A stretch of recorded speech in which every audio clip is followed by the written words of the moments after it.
Hello students, this is Neha and welcome back to my channel. So जैसा कि आप लोगों को पता है, हम टॉपिक वाइज जो चैप्टर्स है उसे कंप्लीट कर रहे हैं। हम हर चैप्टर के इंपॉर्टेंट टॉपिक्स को देख रहे हैं। तो हमने अपना फर्स्ट चैप्टर कंप्लीट कर लिया था। ये हमारी सेकंड बुक का सेकंड चैप्टर है एंड फर्स्ट डिलीटेड है, तो वो हम नहीं करेंगे। लास्ट वीडियो में हमने what was Soviet system what was Soviet system ये हमने कंप्लीट कर लिया था। गोर्बाचेव रिफॉर्म रह गया था। तो आज की वीडियो में हम क्या करेंगे, इनको अच्छी तरीके से देखने वाले हैं। ठीक है, सो स्टार्ट करते हैं। Just a minute. ओके, तो आज हम करेंगे गोर्बाचेव। ठीक है, गोर्बाचेव और उनके रिफॉर्म्स कौन से थे। उसके बाद हम देखेंगे why did the Soviet Union disintegrate and then consequences of the disintegration. ये तीनों ही टॉपिक बहुत इंपॉर्टेंट है। उसके बाद shock therapy and the consequences of shock therapy, ये दो टॉपिक हम कवर करेंगे। So let's start. Okay, Gorbachev and the disintegration. Okay, अभी देखते हैं। Mikhail Gorbachev who had become the general secretary of the communist Party of the Soviet Union in 1985 sought to reform this system. अब होता क्या है, 1985 में जो Gorbachev है वो क्या करते हैं, सोवियत सिस्टम के अंदर रिफॉर्म लाने की कोशिश करते हैं। ठीक है, ये क्या होते हैं, ये जनरल सेक्रेटरी होते हैं पार्टी के। तो ये सोचते हैं कि इनको कुछ रिफॉर्म्स करने चाहिए पार्टी के अंदर सुधार लाने के लिए। ठीक है, क्योंकि सोवियत यूनियन जो है वो बहुत ज़्यादा बैकवर्ड हो गया था as compared to the western countries. तो रिफॉर्म्स लाने की कोशिश की इन्होंने कुछ। ठीक है, थोड़े लिबरलाइज तरीके से। अब देखो कौन से रिफॉर्म्स लेकर आए ये। तो इन्होंने क्या किया, normalise relation with the West. तो इकोनॉमिक रिफॉर्म्स लेकर आए। मतलब ये वेस्ट के साथ जो है रिलेशनशिप को अच्छा बनाने की कोशिश कर रहे थे और कुछ इकोनॉमिक रिफॉर्म्स लेकर आ रहे थे। ठीक है, लिबरलाइज कर रहे थे अपनी इकोनॉमी को। सेकंड बताते हैं कि डेमोक्रेटिक रिफॉर्म्स। अब डेमोक्रेटिक रिफॉर्म्स क्या है कि जो डेमोक्रेसी के अंदर लिबरलाइजेशन दी जाती है, लोगों को फ्रीडम दी जाती है, उस तरीके के कुछ रिफॉर्म्स ये डेमोक्रेसी में भी लेकर आ रहे थे। तो मतलब अपनी पॉलिटिकल सिस्टम और इकोनॉमिक सिस्टम दोनों के ही अंदर रिफॉर्म इंट्रोड्यूस किए इन्होंने। और जो वेस्टर्न कंट्रीज थी उनके साथ अपने रिलेशनशिप को थोड़ा सा नॉर्मलाइज करने की कोशिश की। देखो ये रही गोर्बाचेव की फ़ोटो, सॉरी। तो ये आपको दिख रहे होंगे कि काफ़ी टेंशन में दिख रहे हैं ये, है ना। अब क्यों टेंशन में दिख रहे हैं, क्योंकि जो भी ये रिफॉर्म लेकर आते हैं वो बेसिकली फेल्ड हो जाते हैं। ठीक है ना। तो ये जो रिफॉर्म है उस वो भी एक रीज़न बनता है जिसकी वजह से डिसइंटीग्रेशन होता है यूएसएसआर का। अभी देखिए, the people of the East European countries which were part of the Soviet bloc started to protest against their own government and Soviet control. Gorbachev did not intervene and the communist regime collapsed one after one. अब होता क्या, ये जो reforms लेकर आते हैं ना, इसकी वजह से जो भी यूरोपियन कंट्रीज़ होती है, ठीक है, वो जो है प्रोटेस्ट वगैरह करना स्टार्ट कर देती है। क्यों करना स्टार्ट कर देती है, क्योंकि लोगों को ऐसा एक्सपेक्टेशन होता है कि ये जो रिफॉर्म्स ला रहे हैं इनका जो भी रिजल्ट है, ठीक है, जो आउटकम्स है वो लोगों के एस्पिरेशन को बहुत जल्दी मीट करेगा। बट ऐसा होता नहीं है। लोग सोच रहे थे कि रिफॉर्म्स इंट्रोड्यूस किए गए हैं तो उनका आउटकम, उसका जो कॉन्सिक्वेंसेज है वो बहुत जल्दी दिखे, बट ऐसा नहीं होता है। ठीक है, पेशेंस नहीं रह पाती है लोगों के अंदर। और जो उनके पार्टी के लोग होते हैं उनसे क्योंकि प्रिविलेजेस वगैरह छीन ली जाती है, तो पार्टी को लोगों को लग रहा था कि ये बहुत ही स्पीडी वे में जो है रिफॉर्म किया जा रहा है, थोड़ा स्लो होना चाहिए। मतलब लोगों को ऐसा लग रहा है कि रिफॉर्म बहुत स्लो हो रहे हैं, पार्टी के लोगों को लग रहा है रिफॉर्म बहुत ज़्यादा जल्दी हो रहे हैं। तो दोनों साइड से गोर्बाचेव फंस जाते हैं। ठीक है, तो रिफॉर्म्स जो किए उसका इतना ज़्यादा बेनिफिट नहीं मिल पाता इनको। तो अब देखिए, तो जो यूरोपियन ईस्ट यूरोपियन कंट्रीज़ है वो प्रोटेस्ट करना स्टार्ट कर देती है और जो गोर्बाचेव है वो इतना ज़्यादा इंटरवीन करते नहीं है। और धीरे धीरे करके जो कम्युनिस्ट रिजीम होती है वो कोलैप्स्ड होना स्टार्ट हो जाती है। ठीक है, ये देख रहे हो ना आप, ये 15 रिपब्लिक से मिलकर पूरा यूएसएसआर बना है। तो अब ये क्या होता है, यूरोपियन कंट्रीज़ में धीरे धीरे करके क्या हो रहा है, जो कम्युनिस्ट रिजीम है, जो सोवियत यूएसएसआर की रिजीम है वो धीरे धीरे कोलैप्स्ड कर रही है। Gorbachev initiated the policies of economic and the political reform, democratization within the country. The reform were opposed by the leader within the Communist Party. ये मैंने आपको बताया, जो कम्युनिस्ट पार्टी के अंदर लीडर थे वो भी इस रिफॉर्म को अपोज कर रहे थे, क्योंकि उनको लग रहा था कि उनके जो प्रिविलेजेस हैं, उनके जो आप कह सकते हो जो उनको बेनिफिट्स मिल रहे हैं वो बहुत ज़्यादा ही तेज़ी से छीने जा रहे हैं। अब देखो, a coup took place in 1991 that was the encouraged by the Communist Party hardliners. The people had tasted the freedom by then. They did not want old style system rule of the Communist Party. अब होता क्या है, एक कूप होता है 1991 में जिसके अंदर लोग जो है फ्रीडम क्या चीज़ है वो उनको पता चल चुकी होती है। अब जब उनको कूप के अंदर ये सब पता चल गया कि भाई फ्रीडम क्या है और कैसे लोगों के राइट्स वगैरह होते हैं, तो वो वापस से कम्युनिस्ट रिजीम के अंदर नहीं जाना चाहते थे जहाँ पर सब कुछ स्टेट कंट्रोल कर रही है और लोगों के पास कोई भी राइट नहीं है। अब होता क्या है, Boris Yeltsin emerge as a nationalist hero in opposing this coup. अब जब ये कूप हो रहा था तो इस कूप को अपोज कौन कर रहा था, बोरिस येल्त्सिन कर रहे थे, ठीक है। अब जब इन्होंने इस कूप को अपोज किया तो ये एक अपोजिशन लीडर के जैसे सामने आए, ठीक है। अब जब ये अपोजिशन लीडर की तरह सामने आए तो लोग इनको बहुत ज़्यादा पसंद करने लगे, क्योंकि लोग चाहते थे कि ऐसे सिस्टम में कोई आवाज़ उठाए, और ये एज अ हीरो सामने आए, इन्होंने आवाज़ उठाई तो लोग इनको बहुत पसंद करते थे। तो उसके बाद जब इलेक्शन होते हैं तो उसमें ये पॉपुलरली इलेक्शन को जीत जाते हैं, and power begin shift from the Soviet centre to republic, specially in the more Europeanised part of the Soviet Union. अब धीरे धीरे करके क्या होता है, जो सोवियत सेंटर की पावर्स है वो धीरे धीरे शिफ्ट कहाँ पर हो रही है, रिपब्लिकन्स की तरफ शिफ्ट हो रही है, and Europeanised part of the Soviet Union which saw themselves as sovereign state, ठीक है। और जो यूरोपियन पार्ट है सोवियत यूनियन के, वो खुद को एज अ सोवर्न स्टेट देख रहे हैं। अब उनको ये लग रहा है कि we are not part of the USSR, ठीक है, हम एक इंडिपेंडेंट स्टेट्स बनेंगे अब। तो वो अपने आप को सोवर्न चाहते हैं। सोवर्निटी का मतलब क्या होता है, when you are independent to take your internal external decision without any force, ठीक है ना। तो ये बता रहे हैं। अब देखिए, the Central Asian republic did not ask for immediate and independence and wanted to remain with the Soviet Federation, ठीक है। अब क्या बता रहे हैं कि Central Asian republic did not ask for the independence and wanted to remain with the Soviet federation. अब इन्होंने जो रिपब्लिक्स की बात की कि जो खुद को इंडिपेंडेंट बना रहे हैं, वो बेसिकली यूरोपियन पार्ट्स बोला इन्होंने, ठीक है। सोवियत यूनियन का पूरा यूरोपियन वाला जो पार्ट है उसकी बात करी। लेकिन जो सेंट्रल रिपब्लिकन थे ना, वो अभी भी सोवियत फेडरेशन के साथ ही रहना चाहते थे, वो कुछ सेपरेट नहीं होना चाहते थे। अब देखिए, in December 1991 under the leadership of the Yeltsin, Russia, Ukraine and Belarus, three major republic of the USSR declared that the Soviet Union was disbanded. तो बहुत इंपॉर्टेंट है कि बोरिस येल्त्सिन के ही नेतृत्व में रशिया, यूक्रेन एंड बेलारूस, इन्होंने खुद को इंडिपेंडेंट डिक्लेयर कर दिया यूएसएसआर से, और बोला कि भाई सोवियत यूनियन जो है अब वो खत्म हुआ, ठीक है। अब सोवियत यूनियन के साथ साथ जो भी उसके कैरेक्टरिस्टिक्स है, देखो कम्युनिस्ट पार्टी है उसको भी बैन कर दिया गया, ठीक है। कैपिटलिज्म और democracy were adopted as a base for the post Soviet republics. Post Soviet republic मतलब जो सोवियत यूएसएसआर के डिसबैंड होने के बाद या यूएसएसआर के कोलैप्स होने के बाद बन रही हैं रिपब्लिक। तो जो पोस्ट सोवियत रिपब्लिक्स बन रही है वो क्या कर रही हैं, बेसिकली कम्युनिस्ट पार्टी को बैन कर रही हैं और जो वेस्ट की आइडियोलॉजीज है उनको फॉलो कर रही है, राइट। नेक्स्ट देखते हैं। देखिए, the declaration on the disintegration of the USSR and the formation of the Commonwealth of the Independent State, founding member of the CIS, ठीक है। तो उसके बाद क्या होता है, जो भी पोस्ट सोवियत रिपब्लिक्स होते हैं इनको क्या बना दिया जाता है, कॉमनवेल्थ ऑफ इंडिपेंडेंट स्टेट के फाउंडिंग मेंबर बना दिया जाता है। और जब यूएसएसआर का कोलैप्स हो जाता है 1991 में, तो उसके बाद रशिया जो है उसको सक्सेसर बना दिया जाता है यूएसएसआर का। अब जहाँ जहाँ पर यूएसएसआर था वहाँ पर अब फॉर्मली कौन रिप्रेजेंट करेगा यूएसएसआर को, रशिया रिप्रेजेंट करेगा। तो जैसे मान लीजिए यूएन के अंदर परमानेंट सीट थी यूएसएसआर की, तो अब वो किसको जाएगी, रशिया को जाएगी, ठीक है। इंटरनेशनल ट्रीटी हो गई, कोई कमिटमेंट हो गया, ठीक है। ये सारी चीज़ें, nuclear deal, post Soviet space, carried out some nuclear disarmament measure with the US, तो इन सभी को अब कौन मैनेज करेगा, रशिया मैनेज करेगा। तो ये याद रखना है कि यूएसएसआर के डिसइंटीग्रेशन के बाद उसका सक्सेसर रशिया बनता है, ठीक है। अब हम देखते हैं why did the Soviet Union disintegrate and the consequences of disintegration. So start. अभी देखिए, जस्ट अ मिनट। अब आप देखिए, why did the Soviet Union disintegrate. Internal weakness of the Soviet political and the economic institution which failed to meet the aspiration of the people. Economic stagnation for the many years led to the severe consumer shortage, and a large section of the society began to doubt and question the system and to do so openly.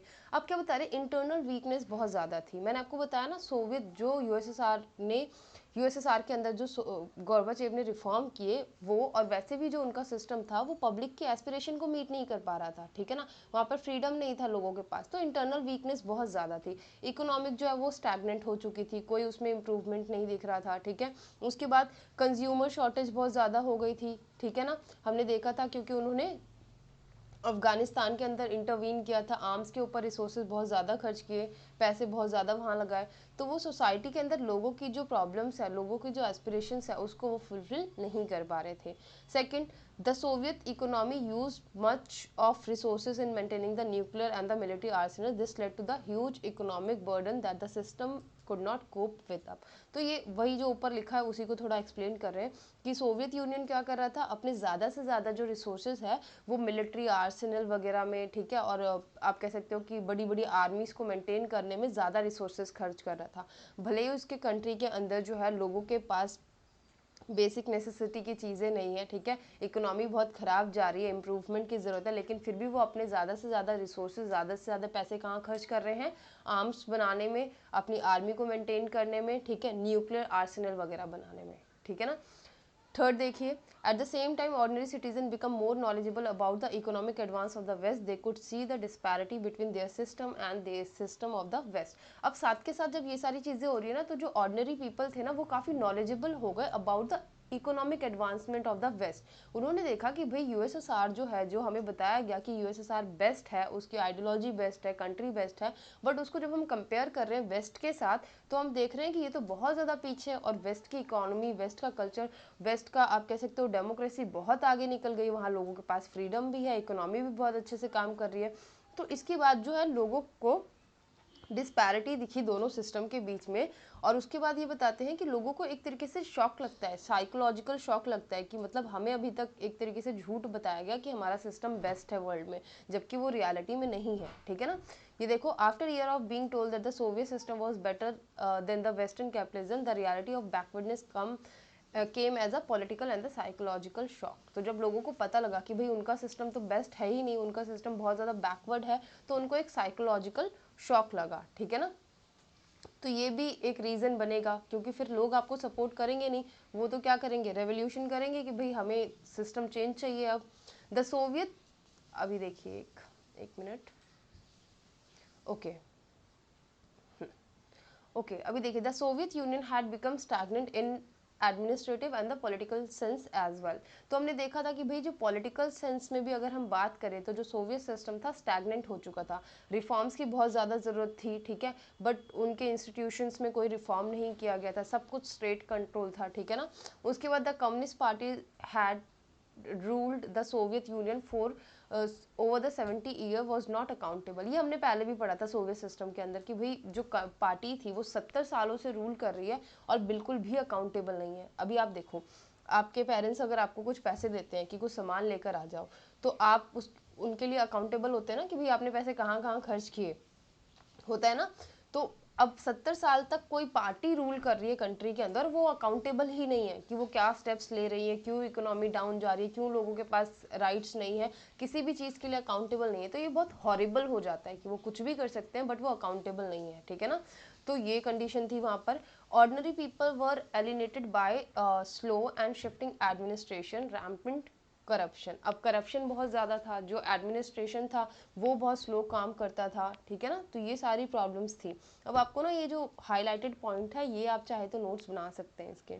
It had made the unwillingness to allow more openness in the government and the centralization of authority in a vast land। तो कहते हैं centralization of authority था, ठीक है, मतलब जितनी भी authority है उसको कोई एक जो बिग पावर है वो कंट्रोल करेगी, सेंट्रलाइज होगा। सेंट्रलाइजेशन का मतलब जब सारी की सारी जो पावर होती है वो किसी एक हाथ में कंसंट्रेटेड होती है, और फेडरल का मतलब पावर शेयर का मतलब जब हम पावर को डिफरेंट डिफरेंट इंस्टीट्यूशंस के बीच में डिवाइड करते हैं, शेयर करते हैं। तो वहाँ पर कैसा सिस्टम था, सेंट्रलाइज था, सारी की सारी पावर स्टेट्स के पास है और स्टेट सारी चीज़ों को कंट्रोल कर रही है, ठीक है। The party bureaucrats gained more privilege than the ordinary citizen, ठीक है ना। People did not identified with the system and with the ruler. अब सिंपल सी बात है भाई, पार्टी के जो ब्यूरोक्रेट्स हैं उनको इतनी ज़्यादा प्रिविलेजेस दे दी है कि ऑर्डिनरी सिटीजन से वो बिल्कुल अलग हो गए हैं, और ऑर्डिनरी सिटीजन जो है वो गवर्नमेंट के साथ अपने आप को लिंक ही नहीं कर पा रही है। तो अभी आप देखते हो रशिया में भी हम जब रेवोल्यूशन की बात करते हैं तो प्रिविलेजेस बेस्ड, बर्थ बेस्ड जो प्रिविलेजेस दी जाती है उसके अगेंस्ट में लोग होते हैं। अब यहाँ पर हम देख रहे हैं कि भाई फिर से आप उनको क्या कर रहे हो, प्रिविलेजेस दे रहे हो, तो उसकी वजह से लोग उनसे कनेक्ट नहीं कर पाते थे। नेक्स्ट देखते हैं।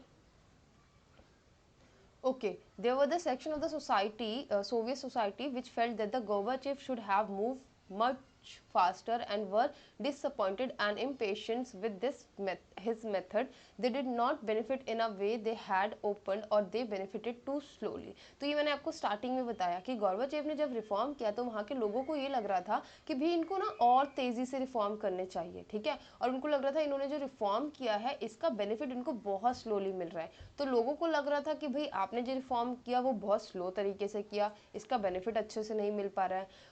और वहीं पर जो उनके खुद के पार्टी के मेंबर हैं उनको देखिए क्या लगता है, member of the communist party and those who was served by the system to exactly the opposite view. तो उनका पीपल से बिल्कुल अपोजिट व्यू है। They felt that their power and the privileges were eroding and Gorbachev was moving too quickly. तो इनको लगता था कि भाई आपने ना पार्टी की पावर, लोगों की जो भी प्रिविलेजेस वगैरह है हमारे, वो कुछ ज़्यादा ही तेज़ी में इरोड कर दिए, कुछ ज़्यादा ही तेज़ी में छीन लिए हैं, आपको थोड़ा धीरे धीरे काम करना चाहिए था। अब लोगों को लग रहा है कि आपने जो रिफॉर्म किया वो बहुत स्लो तरीके से काम कर रहा है, जो पार्टी के खुद के मेंबर है आपके उनको लग रहा है कि आपने बहुत तेज़ी में काम कर लिया है। तो एक टग ऑफ वॉर हो गई, गोर्बाचेव उसके बीच में फंस गए। तो उनको जो वो चाहते थे कि रिफॉर्म हो और लोग सपोर्ट करें, तो बेसिकली सपोर्ट तो आप छोड़िए, दोनों ही साइड से उनका सपोर्ट चला गया। पार्टी के खुद के मेंबर भी उनको सपोर्ट नहीं कर रहे हैं और लोग भी सपोर्ट नहीं कर रहे हैं। तो ये आपको याद रखना है, ठीक है। और नेक्स्ट पॉइंट जो है बहुत इंपॉर्टेंट है, जब भी आप लिखेंगे, ठीक है, कॉजेज ऑफ डिसइंटीग्रेशन, उसमें ये पॉइंट आपने ज़रूर लिखना है। मोस्ट इमीडिएट कॉज क्या था, ये सारा तो हमने जो 11 पॉइंट पढ़ी हमने देखा कि सिस्टम का पार्ट था, सब कुछ चल रहा था ऐसे, ठीक है ना। अब जो मोस्ट इमीडिएट कॉज था वो था द राइज ऑफ नेशनलिज्म की फीलिंग जो है वो यूरोप के अंदर राइज होने लग जाती है, ठीक है। मतलब जो रिपब्लिक्स है वो अपने आप को सोवर्न समझते हैं, वो सोचते हैं कि भाई हम जो है एक अलग नेशन है, हम यूएसएसआर का पार्ट नहीं है। And the desire of the sovereignty का मतलब मैंने आपको बताया, ठीक है ना। तो within various republic including Russia and the Baltic republics, ठीक है, Ukraine, Georgia and the other prove to be the final and the most immediate cause for the disintegration of the USSR. तो आपने ये याद रखना है कि भाई नेशनलिज्म की फीलिंग जो है वो अराइज होने लग जाती है रशिया और बाल्टिक रिपब्लिक्स में, यूक्रेन, जॉर्जिया, ये और थोड़े अलग रिपब्लिक्स है जो कि मोस्ट इमीडिएट कॉज बनते हैं डिसइंटीग्रेशन ऑफ यूएसएसआर के। अब देखते हैं हम कॉन्सिक्वेंसेज ऑफ डिसइंटीग्रेशन, ओके। अब देखिए फर्स्ट जो कॉन्सिक्वेंसेज है वो क्या है, देखते हैं, एक मिनट। अगर हम फर्स्ट कॉन्सिक्वेंसेज की बात करते हैं तो ठीक है, अभी देखिए फर्स्ट कॉन्सिक्वेंसेज क्या बताते हैं, it meant that end of cold war. तो यहाँ पर भी आप देख सकते हैं, यहाँ पर क्या है कि बड़ी लड़ाई चल रही है, यहाँ हम क्या देख रहे हैं, यूएसएसआर और जो यूएस है दोनों हैंडशेक कर रहे हैं, तो मतलब कि भाई लड़ाई वड़ाई खत्म हो गई। तो ये जो कोल्ड वॉर स्टार्ट हुआ था, ये क्यों स्टार्ट हुआ था, सेकेंड वर्ल्ड वॉर के बाद वर्ल्ड को कौन ज़्यादा अच्छी तरीके से गवर्न कर सकता है, वर्ल्ड में सबसे बेस्ट आइडियोलॉजी किसकी है, सबसे बेस्ट वे ऑफ गवर्निंग किसका है, उसकी वजह से एक आइडियोलॉजिकल वॉर चली यूएस एंड यूएसएसआर के बीच में। यूएस जो था वो कैपिटलिस्ट था, डेमोक्रेटिक था, यूएसएसआर जो था वो सोशलिस्ट था, सेंट्रलाइज था, ठीक है, कम्युनिस्ट था। तो इन दोनों के बीच में जो आइडियोलॉजिकल वॉर चल रही थी, कोल्ड वॉर चल रहा था, वो पूरी तरीके से एंड हो जाता है। अब जो जो कॉजेस कोल्ड वॉर के थे वो सारी चीज़ें खत्म हो जाएगी, जैसे since the dispute had engaged the military of the two blocs that triggered a massive arms race and the accumulation of the nuclear weapon and had led to the existence of the military bloc, the end of the confrontation demanded an end to the arms race and the possible new peace. तो basically cold war भी खत्म हो जाता है, क्योंकि भाई second वाला तो रहा नहीं ना, आप कोल्ड वॉर आप कंपटीशन करेंगे किसके साथ, ठीक है, यूएसएसआर तो डिसइंटीग्रेट हो गया, तो कंपटीशन करने के लिए कोई बचा नहीं, सिर्फ यूएस रह गया है, ठीक है ना। तो ये भी याद रखना है। तो कोल्ड वॉर खत्म हो जाता है, कोल्ड वॉर की वजह से जो भी कॉम्पिटिशन्स, रेस, आर्म्स रेस वगैरह चल रही है वो खत्म हो जाता है, ठीक है ना। तो end to the arm race and possible new peace की स्टैब्लिशमेंट हो सकती है, आर्म रेस खत्म हो जाता है। सेकंड देखिए, power relation in the world politics has change. अब पहले क्या था, बाइपोलर वर्ल्ड की बात कर रहे हैं, हमारे चैप्टर का भी नाम क्या है, द एंड ऑफ बाइपोलैरिटी, ठीक है ना। तो ये आप यहाँ पर सेकंड पॉइंट लिख सकते हैं, the end of bipolarity, bipolar world जहाँ पर यूएस और यूएसएसआर था। अब क्योंकि यूएसएसआर डिसइंटीग्रेट हो गया है तो यहाँ पर एंड ऑफ बाइपोलैरिटी हो जाता है, और जो वर्ल्ड होता है वो एक तरीके से यूनिपोलर या मल्टीपोलर आप कह सकते हो, क्योंकि यूएस का कुछ टाइम तक डोमिनेंस रहा तो यूनिपोलर भी कह सकते हैं, और वैसे हम कह सकते हैं कि एक मल्टीपोलर वर्ल्ड की साइड जो है पूरा का पूरा वर्ल्ड शिफ्ट होता है। मल्टीपोलर जहाँ पर किसी एक कंट्री का डोमिनेशन नहीं है बल्कि मल्टीपल प्लेयर्स है वर्ल्ड के अंदर, ठीक है ना। डिफरेंट कंट्रीज और the group countries could become the important player in the international system.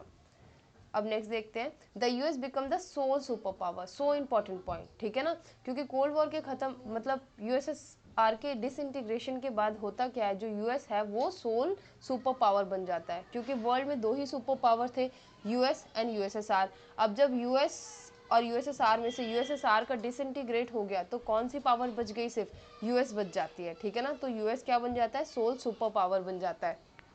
अब जब यूएस सोल सुपर पावर बन गया तो जो उसके बैकिंग में इंपॉर्टेंट इंस्टीट्यूशंस है वो इंपॉर्टेंट बन जाते हैं, जैसे international monetary fund and the world bank, ठीक है ना, ये जो आपको दिख रहा है। Institutions like the World Bank and the International Monetary Fund become the powerful advisory to all those countries. They gave them loan for their transition capital. अब क्या करते हैं, जो भी पोस्ट सोवियत कंट्रीज बनते हैं तो जो द वर्ल्ड बैंक मतलब जो वर्ल्ड बैंक है और आईएमएफ है, ये क्या करते हैं, उनको एडवाइस करते हैं, उनको हेल्प करते हैं ताकि वो कैपिटलिज्म के सिस्टम में अपने सिस्टम को ट्रांसफ़र कर पाए, सोशलिज्म से कैपिटलिज्म की साइड मूव कर पाए। The end of the Soviet block meant that the emergence of many new country. अब जब सोवियत ब्लॉक एंड हो गया है, सोवियत ब्लॉक के अंदर क्या था, 15 रिपब्लिक कंट्रीज थे, अब जब उसका एंड हो गया है तो different different new emerging countries आपको देखने को मिलेगी। All these countries had their own independent aspiration and choice. Some of them, especially the Baltic and the East European states, wanted to join the European Union and become the part of North Atlantic Treaty Organization. अब कहते हैं कि बहुत सारे जो new independent states बने उनकी aspiration थी, उनकी खुद की चॉइसेस थी, तो बाल्टिक और ईस्ट यूरोपियन जो स्टेट्स थे वो क्या करना चाहते थे, यूरोपियन यूनियन को ज्वाइन करना चाहते थे। अब ये यूरोपियन यूनियन क्या है, ये अपना नेक्स्ट टू नेक्स्ट लेक्चर आएगा ना, उसमें हम देखेंगे कि यूरोपियन यूनियन क्या है, ठीक है ना, वो पूरा अच्छी तरीके से हम एक्सप्लेन करेंगे अल्टरनेटिव सेंटर ऑफ पावर वाले चैप्टर के अंदर। Okay, union and become part of the North Atlantic Treaty Organization, तो बेसिकली वो लोग नाटो को ज्वाइन करना चाहते थे। 6 देखिए, the Central Asian country wanted to take advantage of their geographical location and continue their close ties with the Russia and also establish tie with the West and the US, China and other। कहते हैं कि जो central Asian countries थी ना वो क्या करना चाहते थे, अपना जो भी उनका जोग्राफिकल लोकेशन है उसका एडवांटेज लेना चाहते थे, तो एडवांटेज लेने के लिए उन्होंने सबके साथ टाई बना के रखा, रशिया के साथ, ठीक है, वेस्टर्न कंट्रीज़ के साथ, यूएस के साथ और चाइना के साथ भी और बाकी अदर कंट्रीज़ के साथ भी। आई होप कि आपको सारे पॉइंट्स क्लियर हुए होंगे।